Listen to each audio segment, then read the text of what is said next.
Muslim for progress MFP এর আয়োজনে গত 14 সেপ্টেম্বর নিউ ইয়র্কের অ্যাস্টোরিয়া পার্কে 6টি অর্গানাইজেশন সমন্বয়ে গেট টুগেদার ও পিকনিক সম্পন্ন হয়েছে। ইস্ট রিভার নদীর তীরে সবুজ ছায়া শীতল পার্কে আয়োজিত বনভোজনে দিনভর উপভোগ করেন আগত অতিথিবৃন্দ। আয়োজকবৃন্দরা বলেন, এ ধরনের আয়োজনের মূল উদ্দেশ্য সবাই একত্রিত হয়ে বিভিন্ন কমিউনিটির কল্যাণে পরামর্শমূলক আলোচনা করা।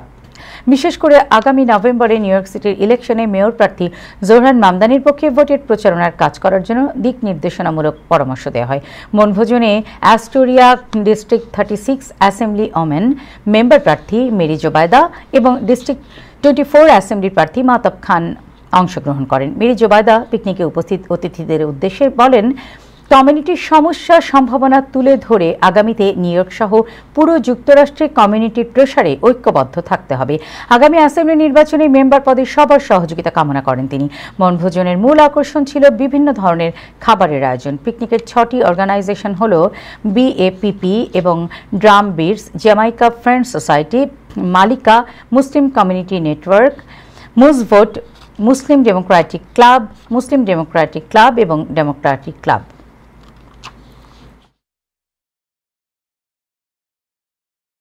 Community organizing, electoral organizing, community advocacy, আমাদের community যারা আছে, different leaders from different community, different groups, ওরা কি meet করলো। Assalamu alaikum. We're gathered here today for a picnic to help organizers come together in regards to this election cycle, to help support our preferred candidate for mayor and to help bring organizers together, just because sometimes we're so in our own little worlds, whether that's with our organizations or in our own communities.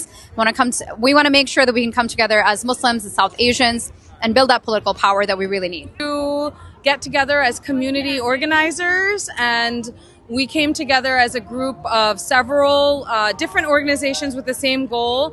আর আজকে এখানে যেখানে দাঁড়িয়ে আছি, এখানে আমাদের বাংলাদেশি এবং মুসলিম কমিউনিটির বা এই সাউথ এশিয়ান কমিউনিটির সবাই মিলে, বিশেষ করে ইয়াং জেনারেশন, নতুন প্রজন্ম যারা, তারা পিকনিকের আয়োজন করেছিল।